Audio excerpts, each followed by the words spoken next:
Come on, baby, let me know. Why this not? Pi Day broadcast. Am I in the Pi Day broadcast? I should be. Oh, yes! And now we are live. Yeah, yes, we are. Yes, we are.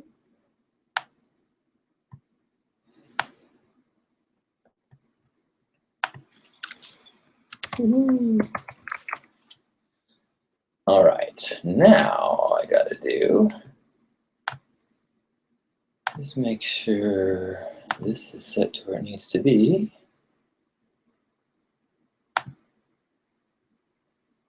And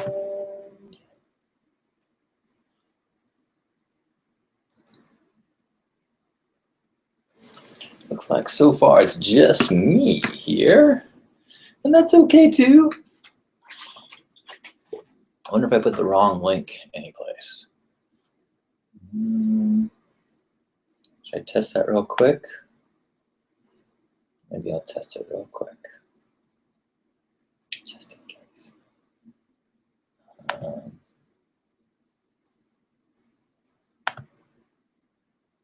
No, Pi Day broadcast, that's right. We're good, we're just solo. Nothing wrong with that. Okay. I think we're good on audio and visual, but right now it's just me, so who knows? Let's see, am I not centered? Looks like I'm not quite centered. I need to go a little bit this way. That's a little awkward, but I can do that. I can do it. I can do it. I can do it from the road. Got kind of this new system. I'm not quite used to it yet. All right, yay, Laura's here. Welcome everyone else who is here or who is coming and who is not here. For those of you who are here, let's just take a couple seconds, just settle into your body, settle into this moment. Just be aware of your sensations and slip out of thoughts for just a second into experience. It's a reminder of what we can do during the day whenever we get too spun out into thoughts. Just tune back into the present moment, recognizing what is real. The experience of the now is real, and the thoughts we bring to it, we have so much more control over than we sometimes feel. Thank you, universe, for the gift of this present moment. All of our opportunities fill us with appreciation, awe, and joy. Help us to spread that in the world. Amen. Welcome. I see 6 people in the chat right now. Good. Good.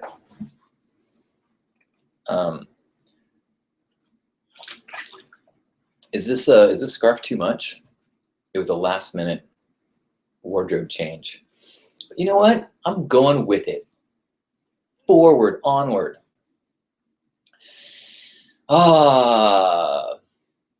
Welcome.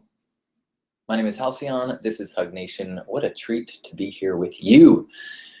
Today is Pi Day. It is 3/14, which means this day goes on infinitely. No, that's not what it means. Whew! I thought we had an automatic Groundhog Day once a year, and quite frankly, I didn't pack for that. Okay, but before I want to talk about a adventure that I'm in the middle in or at the beginning of, I want to share my Blazing Swan adventure.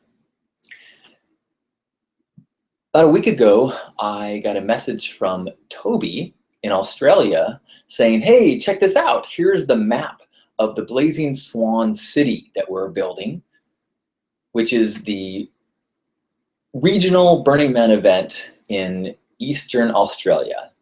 Closest big town is Perth. And here's the map that we're making for Blazing Swan. And check this out, we named a street after you. So as you looked at this map of the city, there's a Halcyon street. I'm like, that is so cool. I kind of jokingly wrote back, I go, I guess I need to come now. And I was partially joking and partially kind of teasing the universe with a will or a desire. A big part of me has wanted to explore and experience and participate in regional Burning Man events around the world, around the country, but especially around the world. At the Burn, I meet so many people from far, far away who invite me and tell me about their incredible events that they're doing there.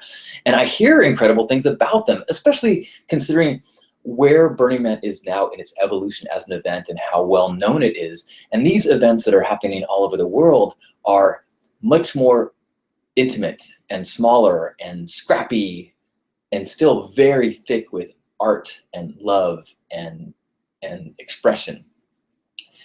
And I keep saying to myself, yeah, I want to go there. I definitely, man, I want to do that. I want to go. And there's always a bunch of reasons why it's challenging. It's so expensive. It's such a hassle. How do I have time to do that? And some of those reasons start to kind of slip away in this scenario, because right now I am without a traditional job. So I don't have an employer that is making me be anywhere. So I could go off on an adventure. But really, that also adds to one of my fears, because, well, I don't have any money coming in right now. So the idea of spending to go off on an adventure is anxiety producing. So as I'm kind of toying with this idea and just playing with it, I start to get messages from people that are from that area and are working on the event going, yeah, totally, you should come, it'd be great. And so now I'm thinking like, oh gosh, this is exciting. You know, like I'm wanted there, which is a good ego feeling. And if there's anything that I want to be doing with my free time right now, it's in, you know, being of service to anyone that desires me. And if there are people around the world that would like to hear me speak or have me participate in an event or bring whatever my vibe is to their event, like that's, not only is that flattering, it's also a joyful feeling of being in service. But still, there's all these obstacles. Then, over the weekend, I get offered a speaking engagement. Later in the summer, I tell them what I would like to be paid, and they reply back and go, sweet. So now I'm gonna have money coming in at the end of the summer that basically equals what I would have to pay for a flight and a few other expenses. So it's like the universe is saying, hey, what are your obstacles? We'll deal with them. Let's work through this. Let's get you out there. Let's get you out there. So then last night I'm like, I don't know if I should go, and you know, and I start looking at flights, and okay, and I book a flight knowing that I got 24 hours to cancel. And then I start looking at these camper vans, and there's this one, Wicked Campers, and they've got all these cool painted ones, and they're wrapped in cool designs. And the one in the demo that they show, I watched the video, it's a Hunter S. Thompson camper van, and on the back of it says, you can't stop here, this is backcountry. Backcountry was my Burning Man theme camp before Pinkheart. So now I'm feeling like, am I being dragged by the universe all the way across the world? As I'm studying this and considering it and trying to figure out, an angel from Melbourne says, hey, I've been so affected and benefited so much from your videos and your messages. Could I gift you a ticket to Blazing Swan? So I'm pulling. I get contacted by someone else saying, hey, how can we help? When you get off the plane, you're going to be jet lagged. Maybe we can find someone to drive that camper van for you. Hey, can we help do your shopping for you before you get there, so that you don't have to go scrambling to find water and food and all those things in a city that you don't know? I'm like, wow, this is kind of an amazing feeling of the momentum of the universe pulling me into this adventure that I've been scared of. And then this morning, I got a message in my other folder on Facebook from someone, Nairobi Sailcat, who says, hey, I want you to hear this new song that I just wrote. I've been rereading your book and I think you'll like it.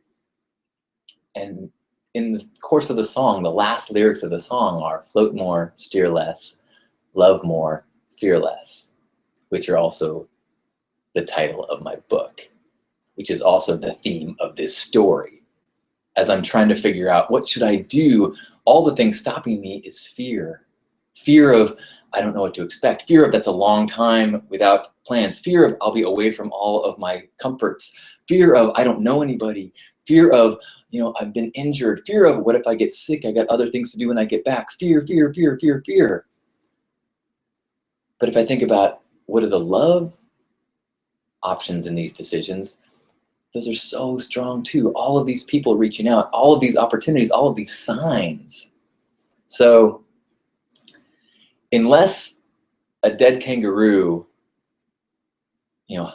falls on my front porch, I'm going to Australia next week, flying for a full day, meeting up with people I've never met, joining a family of blazers, which is what they call their burners there, and surrendering to an adventure.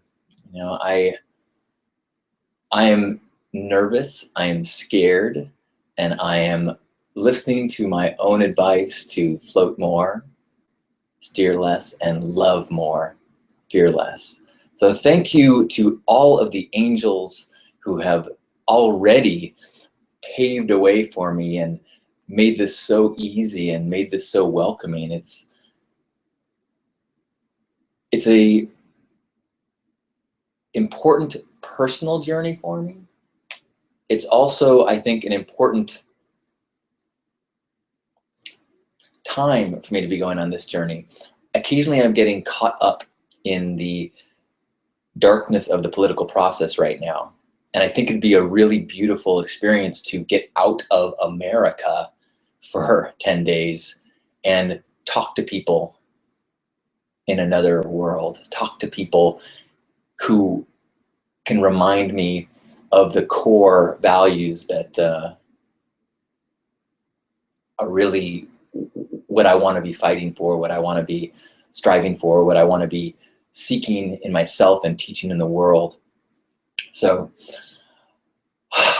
I am heading out on an adventure, heading out on a learning experience, heading out on a surrender experience, and I am nervous. But that's a good thing, right? If I am not embracing change, if I'm not pressing the edge, then there's no way to get the new experiences, the adventures that really help one grow. I remember when I was younger and I was doing Prehensile Tales every week, my first website, I committed to doing a new story every Monday.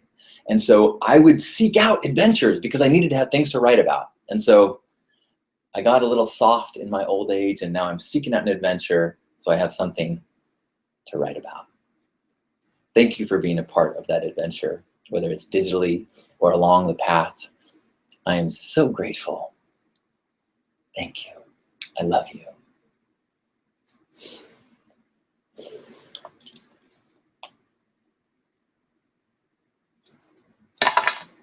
All right. Kind of crazy, huh? I'm excited and I'm nervous. Did I mention that? I'm nervous.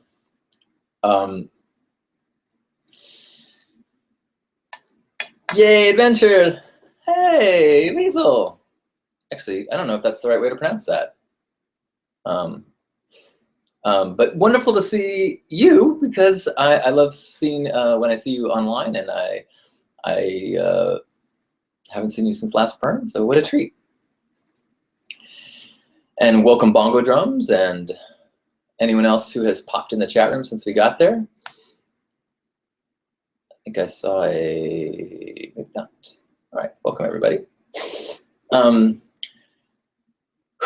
So I'm definitely, definitely nervous and scared and trying to figure out. I mean, when I think about the number of things that I bring and the number of things that the clothing items, and I think about the number of gifts and then the amount of planning that I put into going to Burning Man, the fact that I'm going to go to an event that's also a week in another country is kind of making my fragile little mind crumble.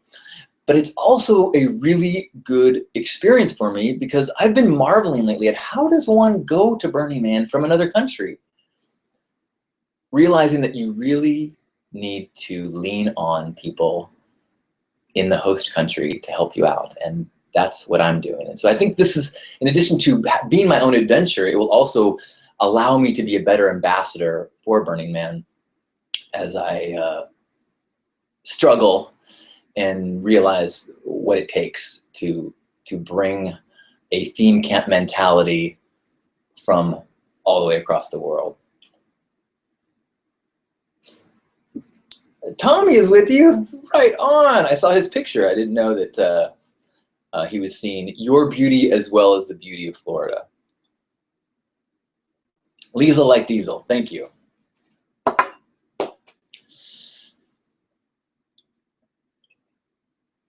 All right, so let's do this.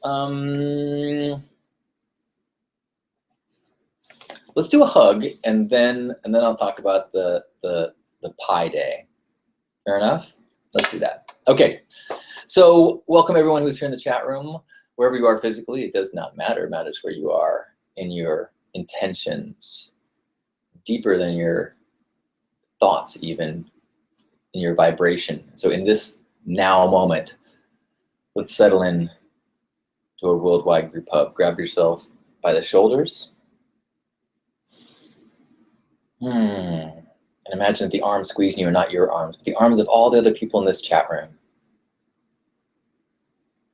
And all the people that you've seen in the past day, in the past week. All those people are embracing you. And then imagine you're embracing them. And then all the people that those people love. And all the people that those people love. And that those people love. Networking out to 6 degrees of non-separation. And settling into that deep you, the you beyond your personality, beyond your physical location, beyond the roles you play, beyond even your passions. That deep you, that loving flow that comes through you. Let's let all of the identity slip away for a second and just let that love flow through us. Just as it flows through all those people we were just connected to. Free from the obstacles, all of us have that love flowing in exactly the same way.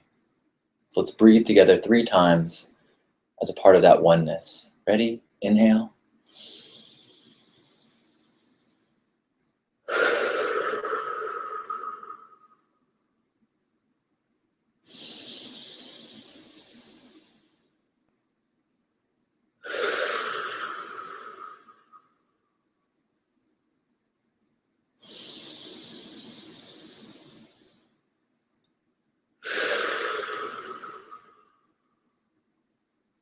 On behalf of Grandpa Caleb and all the love warriors, happy Hug Nation. Thank you. I love you.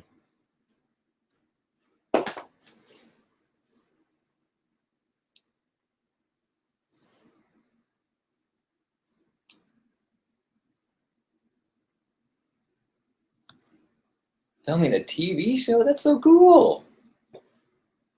Oh, Tommy, that guy is one of a kind. Is he there now? Is he listening in on the show? If not, please tell him hello. If he is, hello. All right. I'm still playing, recording. Okay. So at the date of this recording, it is Pi Day. It is 3/14. And 314 meaning the mathematical designation of pi, 3.14, blah, blah, blah, blah, blah, blah, blah, blah, blah, blah, blah, blah, blah, the never repeating infinite number. And I love pondering infinity. Let me take that back. I love and I fear and I get my brain stretched by thinking about infinity. Because the human experience is so limited in its time perspective. You know, if you had the entire time span of the universe from the Big Bang till now, and you made that equal to a year, humans in the biological form that we're in now didn't exist until 8 seconds before the end of the year. And the American Revolution happened in the last second of the year. And yet, in those 8 seconds of humanness, we try to formulate perspectives that we can apply to all of reality. I just don't think it's possible. It's not possible to do with any sense of certainty. And it seems a little juvenile and naive to not take that into account. So when you think about things like infinity, it takes even that spectrum of the length of the existence of our universe and blows that away, because you can multiply that by 1 trillion and it's still not infinity. There are some ways of thinking about big time that I find helpful, at least in like shaking loose my ability to comprehend and just kind of like surrender into this unknown. There is a concept in Buddhism called the Mahakalpa, which is the largest unit of time in Buddhism. And when they asked the Buddha to try to explain this, never said the exact amount of years it is, but he said, well, here, let me give you an idea. Imagine a huge empty cube at the beginning of this time period. It's 16 miles on every side. If once every 100 years you took a mustard seed and you put it in this cube, this time period would end before you, or no, you'd fill this cube before the Mahakalpa was filled up. Here's another way to look at it. Imagine a gigantic rocky mountain at the beginning of this time period. It's 16 miles by 16 miles by 16 miles, way bigger than Mount Everest. If you took a little piece of silk and rubbed at that mountain once every 100 years, it would, by the time you rub that away to nothing, that would be about the end of this time period. And then when he asked, well, how many time periods like this have happened? He said, well, imagine if you was every piece of sand at the bottom of the Ganges River from its beginning to its end. There have been more of these periods of time than that.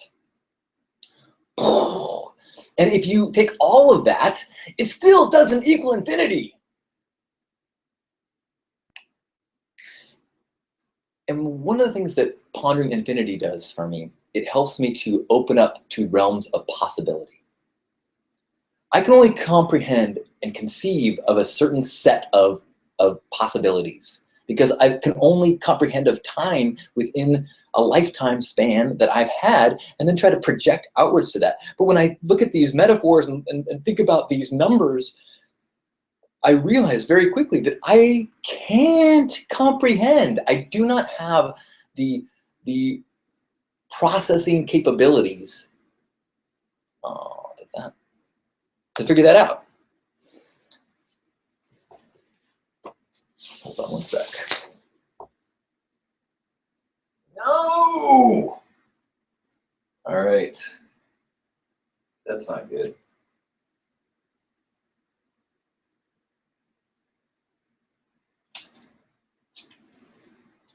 All right, sorry, we had a little recording problem, which I have to stop in the middle. I'm sorry about this, because if I don't do this, why did that happen, I wonder?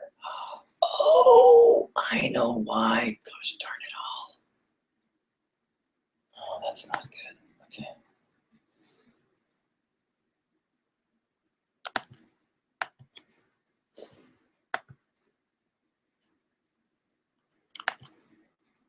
Sorry about this. I really would like to record this.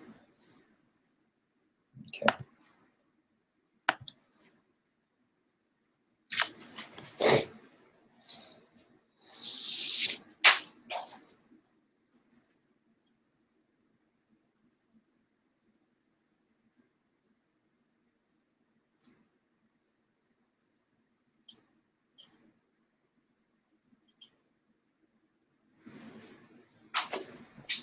Man, well, I guess what I was trying to say is that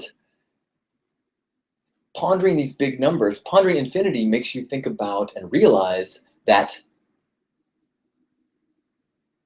the most you can possibly imagine doesn't come close to what is actually possible, because you actually can't comprehend of the magnitude of possibilities. Our very perspective of being human in this body, in this limited amount of time, space, dwarfs our comprehension of possibility. So miracles are almost to be expected when you realize that there is this infinity timeline to look at. So one of the things that I sometimes think about is the idea of like the 1,000 monkeys, the 1,000 monkeys typing on 1,000 typewriters for 1,000 years, that eventually they'll come up with, they'll write Hamlet. And unfortunately, I went to go look that up to see if that, to try to talk more about that. And the infinite monkey theorem is actually not quite as definite as I thought. You know, I sometimes think about infinity as being so profound that it almost guarantees that anything is possible.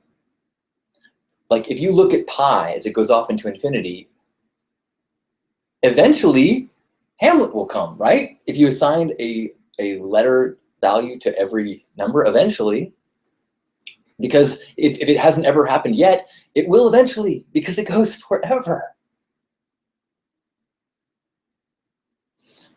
But just to give you a little framework here of how that's actually, how it may not be quite as distinct. A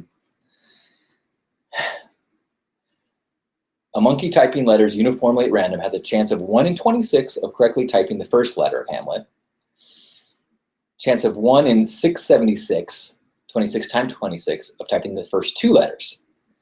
And as it shrinks exponentially, at 20 letters, it only has a chance of 26 to the 20th power, which is almost 2 with 28 zeros after it.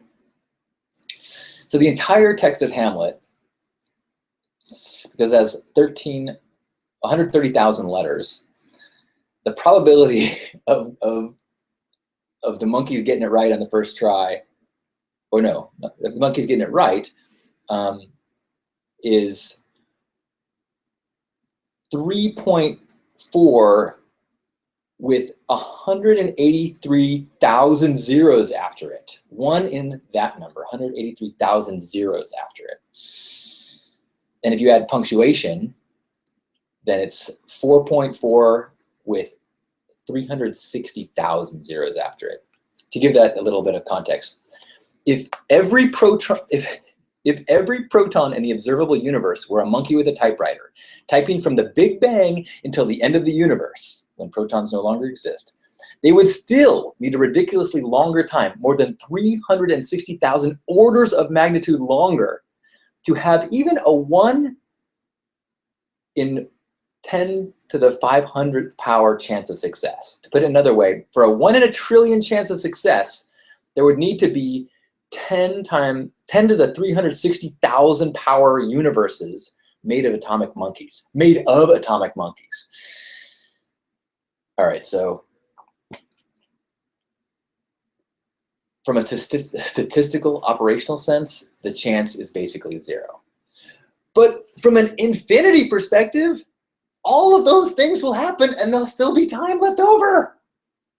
Okay, clearly this is just a mind exercise, but I do enjoy once a year on Pi Day taking the opportunity to shake off the binds of time and place, shake off the human limitations of perspective, and open up to possibility. In your life, in the world, in the universe, in your heart, in humanity, a lot is possible.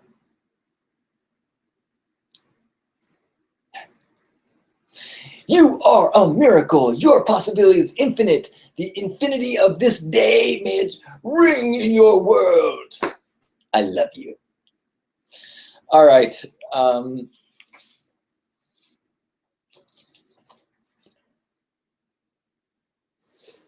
Righty, yes, the typewriters would wear out, but these are atomic monkeys with typewriters. Keep that in mind.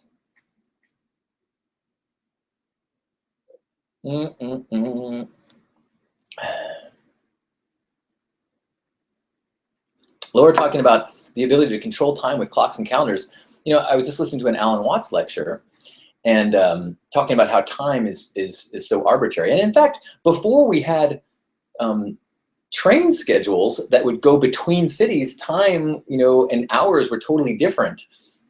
In fact, there was riots when people were asked to use a uniform time. And it's really only the industrialization of culture and the need to, you know, have meetings and set time, meeting places that, you know, this time structure is imposed on what is not necessarily a linear set experience of reality. I mean, clearly we have all experienced that phenomenon where, you know, when you get out of class in 5 minutes and it takes forever versus when you have 5 more minutes to play a game and it's over like that.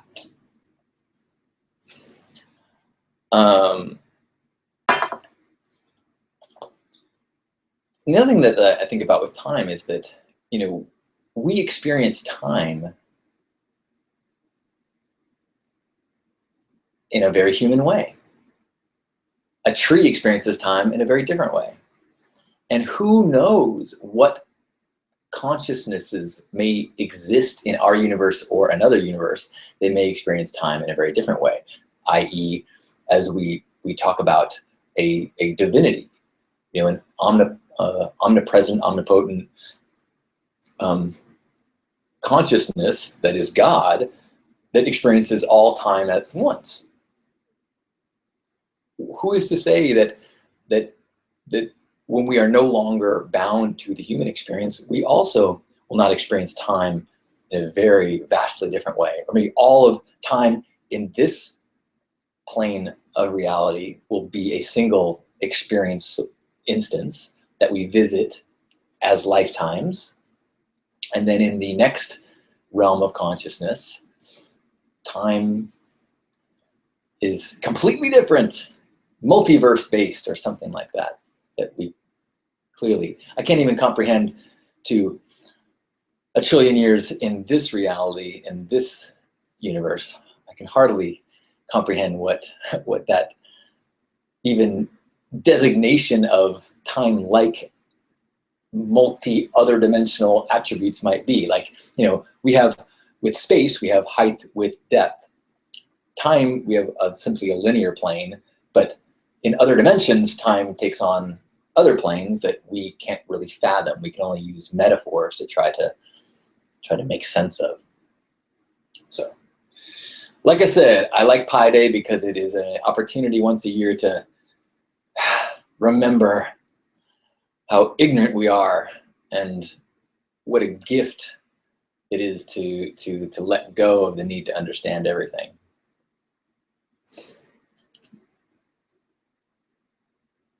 All right, I'm going to take a brief break because I've been pounding coffee. I'll be back in 30 seconds. Feel free to type a question in the chat room.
All right.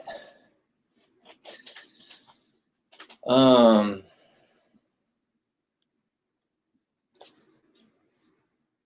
couple more things on my mind I would love to share about. Some of it because I'm going to be gone next week. Yeah, I'm going to be gone next week. Want to encourage everyone to get ready for the Easter beer hunt. If you want to have an Easter beer hunt, it's super easy. I'm about to upload a video that I made, kind of like a how-to video. Of course, it's not that hard. You just need fake grass and beer in a cardboard six-pack holder. And then you hide the beer and put the green grass in the cardboard holder, and voila, you've got a beer bottle hunt, or an Easter beer hunt, or you can call this a pagan beer hunt, whatever you like. It started a long time ago now in our family, decade plus, when my mom realized that we weren't really that passionate about eggs anymore. You know, first thing you know, first you're excited just to find anything colorful in the yard when you're a little kid, like, oh yeah. And then you get bored of eggs, and then your mom gets plastic eggs and puts candy in it. You know, oh yeah, and then eventually you're like, that's not so exciting anymore. Then they put money in those eggs, and then eventually even that gets tough to get the kids excited. And so my mom said, ha ha, and she hid beer in the yard and made the little baskets, and it's been a fun way to keep the tradition alive with a little bit of modification. Now my brother's kids are in the peak egg hunt age, so we have multiple hunts on Easter. We have bottle hunts as well as egg hunts, and it's a huge fun. I encourage everyone to give it a shot, but make sure you use good beer, because if you post pictures and one of your six-pack holders says like Miller Lite on it, you will be relentlessly teased by your macho friends. I can tell you that.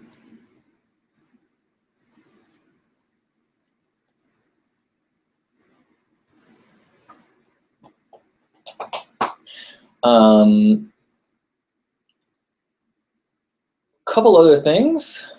Oh, let me do this first, okay? So I got a message. Actually, I posted a picture from years ago where Dimitri and I were on the Venice boardwalk, and we put up a sign that said "free advice" on it. We just sat on the boardwalk and answered questions of anybody that wandered by, which was a lot of fun. And this morning, someone saw the picture because it popped up on my memories in Facebook, and they said, "Oh, do you still do that?" I said, "Of course. In fact, every Monday at Hug Nation, I would love if people had questions. You know, I talk for 15, 20 minutes, and then we kind of like try to find some topic that is interesting. And if there's something on your mind, absolutely, we can talk about that." And so Jeffrey asked, "I'm doing all the work I can to develop inside and out, but my weight and body make me feel ashamed. I'm doing the work, the trainer and dietitian, How can I start to love my body? Thank you for your thoughts. That is a great question, because it's so much easier said than done. You know, we have so many examples of super fit people in Instagram and Facebook and Twitter, and they post these just ripped pictures and say encouraging things. And like, I've noticed Instagram has made it even worse. Like, I had this thought, I'm like, wow, I wish Instagram was around when I was younger and super like beefcakey, because I would share pictures, but it was kind of weird and people thought that I was a narcissist, and now it's so common. In fact, I probably could have got this crazy following by posting all these beefcake shots, but then I was like, wait a minute, actually, compared to the people I see now, I just had an okay body. Like, people are ripped. And I think I know what that does to my own self-image. So I think it does it to everybody's self-image. It's the same thing that happened and has happened to women forever, because we have the most elite women in terms of physical attributes in our magazines, and then we Photoshop them to make them inhuman. And we have the same thing with these just super top 0.001% fit, perfect body, perfect genetics, aided with pharmaceuticals often, and then we go, man, how do I compare to that? And I think there's almost an internalized judgment about everyone who's not that, including ourselves. And so how do we bypass that?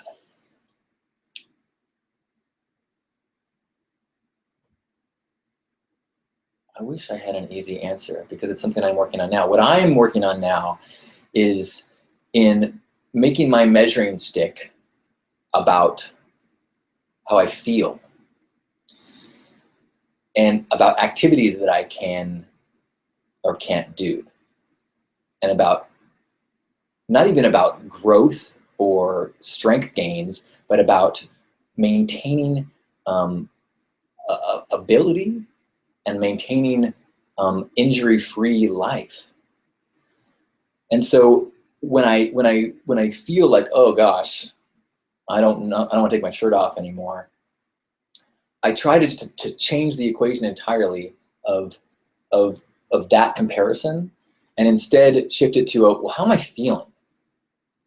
Now, unfortunately, because I have got some injuries, sometimes that gets hard as well. But there's no good that can become from the comparison to the impossible. In fact, the comparison, I saw a friend posted something this morning about comparing themselves to who they were, a year ago. And really, that's all we can ever do. And in fact, maybe even better is to compare ourselves to who we were yesterday. And who we are and who we were isn't necessarily the way we look. It's our commitment and our love of ourselves. I look at these pictures of the evolved masters of the world, these gurus, these enlightened masters, and none of them look like fitness models. You've got a super skinny Gandhi, and then you've got a lot of chubby folk.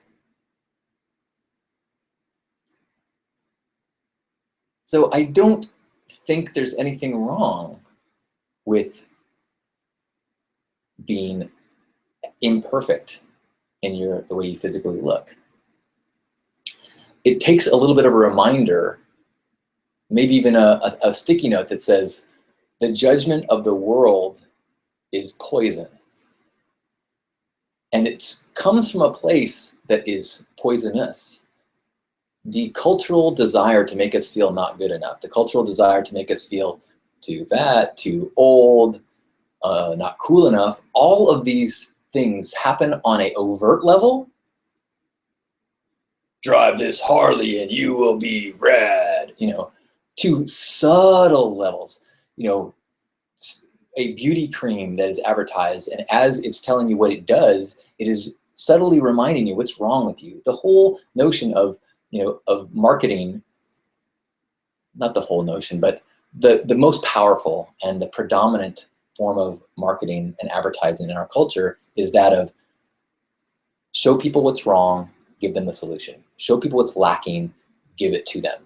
And for that equation to work, for us to be good consumers, we have to constantly feel like we're not enough. So that awareness of the forces at play, it's not going to make you any fitter, but it will take away some of the power of that judgment, because you'll see where it comes from. Oh, right, this is, somebody wants me to feel this way. I wasn't born feeling this way. Nobody that loves me feels this way. If I love myself, I don't feel this way.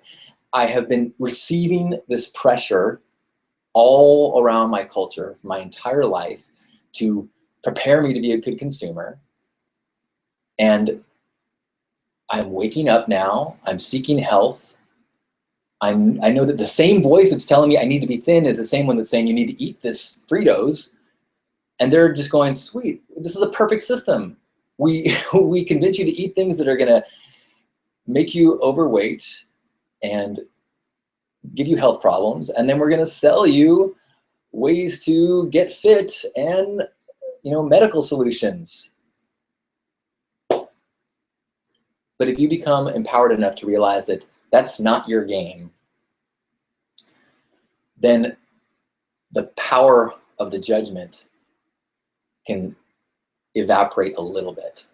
I'm not going to say it goes away, because it's powerful in us, and it's a practice of learning to love yourself when what you are is not what you've been taught you should be. Whether that is the way your skin looks, the way your body looks, the way your hair looks, the things you like to do. All of those things can be a form of heroism and courage to simply accept who you are. So, no magic answer, but give yourself credit for being courageous in the mere attempt to remove that powerful binds of judgment that you have been kind of ingesting, and it's been taking hold of you, inside of you, in your thoughts and in your body for your entire life. So as you work through it, it ain't going to be easy,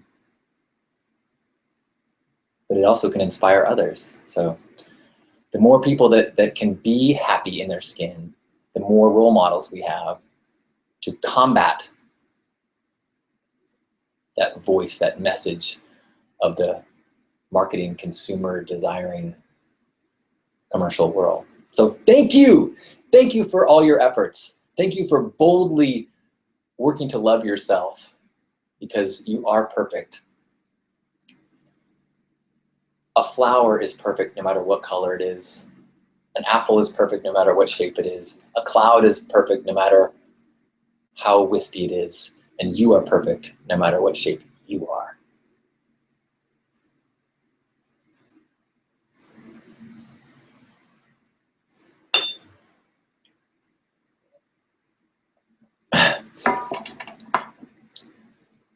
Pistol Dancer says,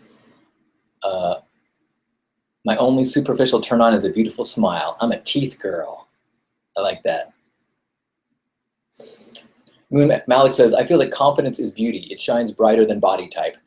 And that is one of the coolest lessons that I experienced and continue to experience at Burning Man, is you see people who have body types that are not like a model type, that are bigger, curvier, skinnier, proportioned in ways that are not the beauty magazine ideal.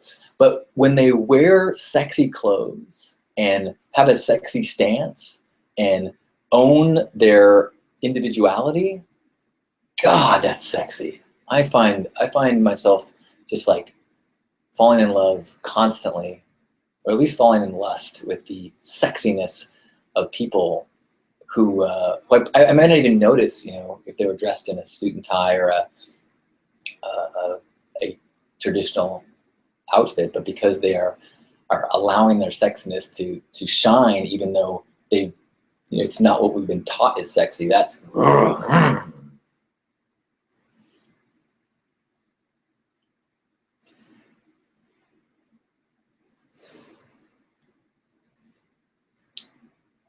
all right. Oh my gosh, 150. So one thing I'm going to do is I'm going to, I think I'm going to call, well, one just quick thing. So have you guys been seeing, like, this presidential race I'm not going to comment on because I've already said I'm pro-Bernie. I'm still very pro-Bernie.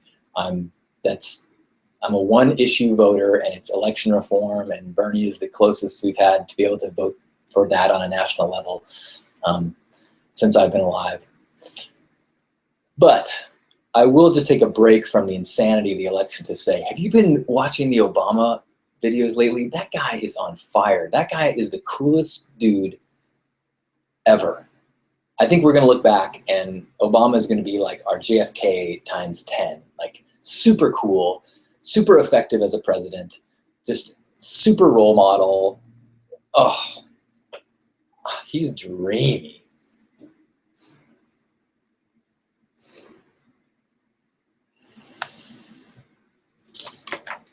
I would vote for Obama again.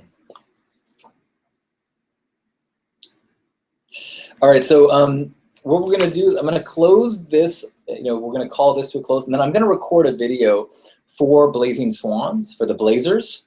And if you wanna stick around and listen to that, you're more than welcome, and I'll check back in the chat room afterwards. But if you've got someplace to go, or you want to have a nice, clean finish to our Hug Nation gathering, thank you so much for being here today. Thanks for letting me share a little of my fear and reaffirm some of my love. And hopefully you are also feeling affirmed in who you are as a loving being, and we're being reminded that when in doubt, love or fear, which are the motivators that is coming up for you, and that can help make a decision that seems hard to make. If you make a decision based on love and it ends up being wrong, I can pretty much guarantee it's not wrong. It's just leading you to a challenge that's probably good for you and may eventually be exactly where you're supposed to be. Thank you for being here. It's an honor to share this time and this vibration with you. I love you.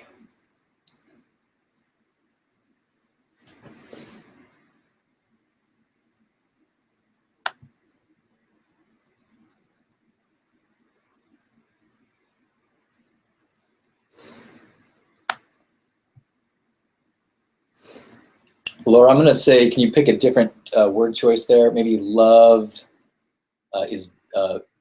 defeats fear. We don't use the TR word here, okay? Just kidding. All right. I'm still recording, right?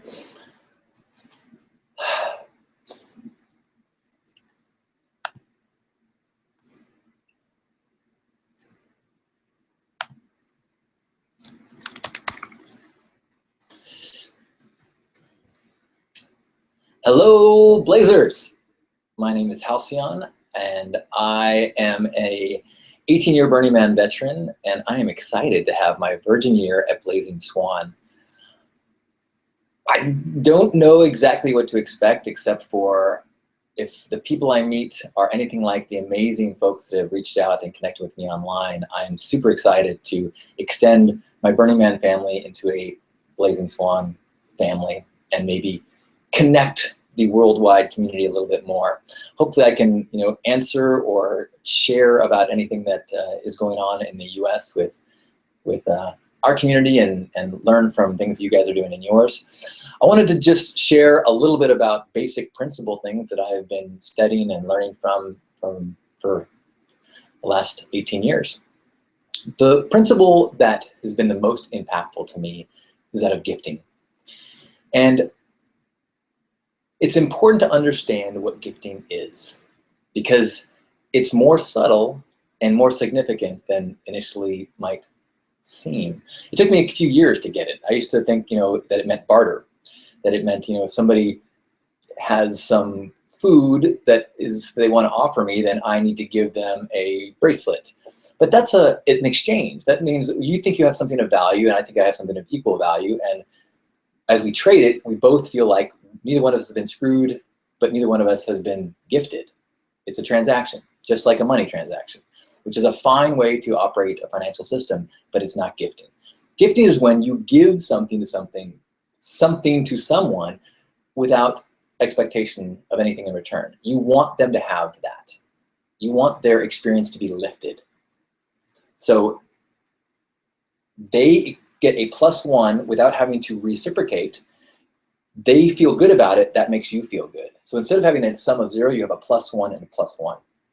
Like Christmas morning, when a kid opens a present that they're gonna like, and you shop forever for them, and they open up and they're like, "Oh man, awesome!" And then you feel their excitement and you feel good too. +1, +1. And when you start practicing gifting, it isn't just about stuff. It can be. It can be a jewelry piece that you made. It can be a little trinket doodad that you want to give away. It can also be a food item that you've created. It can be a massage. It can be your attention. It can be your skills. It can be a hug. It can be a piece of art. Gifting isn't about giving stuff to people. Gifting is about seeing the world as full of opportunities where you can make someone else's experience better, and in doing so, get happier. And when you start to get that, the whole world changes. I don't know what it's like in Australia, but in the US, we're taught that to get happier, we need to get more stuff. We need to get more status. We need to get more acquisitions. We need to get a newer car and a better phone. But the truth is that most of us have so much stuff that we are no longer hungry and cold. And the more stuff we get does not make us more and more happy. But we keep doing it because that's what we're trained to do. And so we get loaded up with stuff and we can get kind of depressed. And when you start to realize that the world is full of these opportunities, these billions of opportunities to get happier yourself because you do something kind to them, it makes the world dramatically different. And at places like Burning Man and at Blazing Swan, these are our practice grounds, our scrimmage games, where we can try it out, where you can just be kind to people. See someone struggling with a tent stake and go, "Hey, let me hold that down for you." See somebody cooking and say, "You want me to wash off these dishes for you?" See somebody getting ready to go into a porta potty that doesn't have any toilet paper and say, "You know what? Here's some of my toilet paper." There are an infinite number of ways to gift.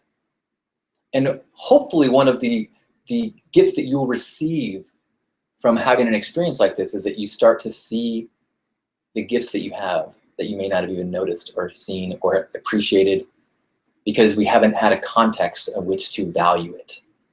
You might see yourself as an artist in a way that you never have before. You might see yourself as a healer in a way you haven't before. As a good participant. Participating in someone else's art or performance, that is a gift as well. They are gifting you their art. You are gifting them your attention.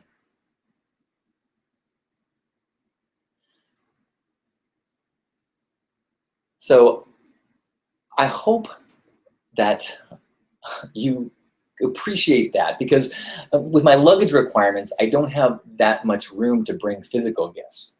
And I promise this whole talk isn't just an excuse for my lack of bracelets and trinkets to give away. It's an attempt to try to see how the entire event of Blazing Swan is an opportunity to reset the transactional framework that you've been raised under, or I've been raised under. When I meet you, hopefully I'll get more insight into how you've been raised. I'm very excited about traveling and very nervous and very scared, so please be kind to me. And that's just one of the principles. So I hope I can be a resource in talking about how the principles affect us in our festival life, or our event life, as well as in the default world. I got so involved with gifting and so passionate about it that I helped start a homeless outreach charity year-round that's been going for 6 years in San Diego. And it's absolutely the product of being just transformed by gifting, finding out that being of service in the world is not something that I need to do because I owe it to the world to alleviate my guilt, but something I do because it selfishly makes me happier. That your joy gives me joy. I hope I have an opportunity to give you joy purely from a selfish perspective. Can't wait to meet you. See you shortly. I love you. See you very soon.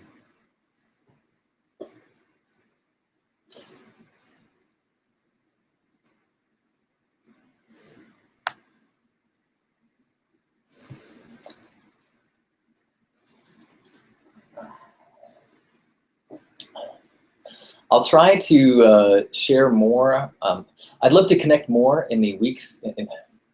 I'd love to connect more in the days leading up to the event and meet as many people as possible when I get there. If you see me in the Blazing Swan City, please give me a hug. I am so looking forward to meeting you and hugging you and experiencing your gifts. See you soon. I love you. Dun, dun, dun, dun, dun. How's that? That's probably workable. All right.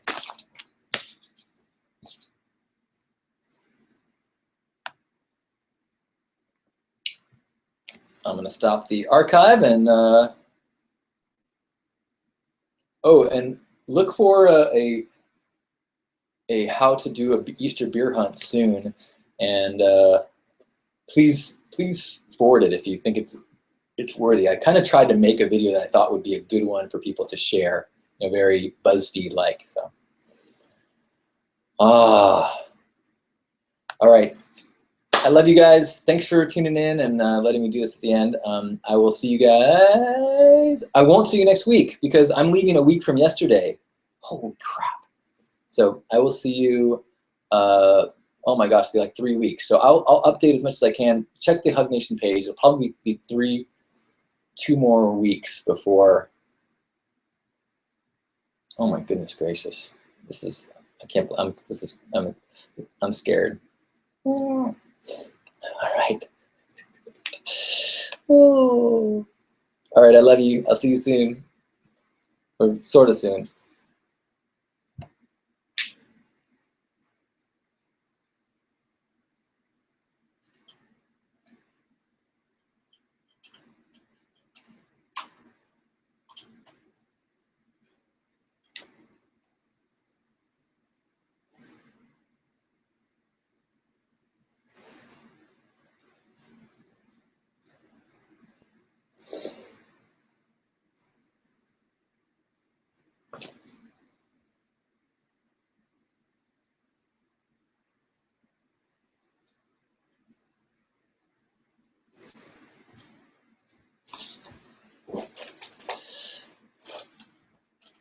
And I just want to say a special thank you for embracing the radical inclusion and letting a wacky American kid join your family. I love you already, and I can't wait to get to know you a little bit better. See you soon.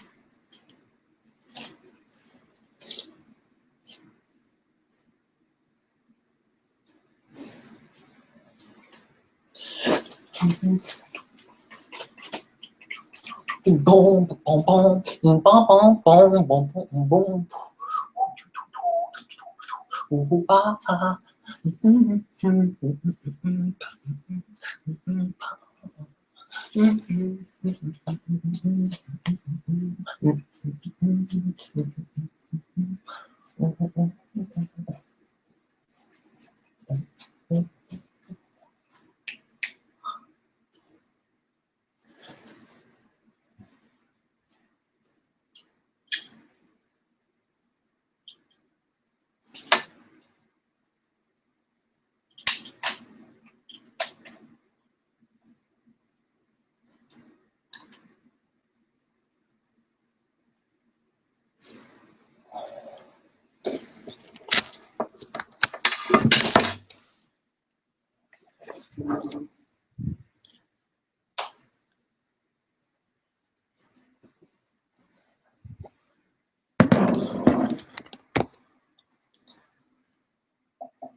Quit. Aw, freak out.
This is pi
But that's not really what I have a huge issue with. There's a specific aspect that I'm struggling with, which is that of paid labor on Playa. Maid Marian said that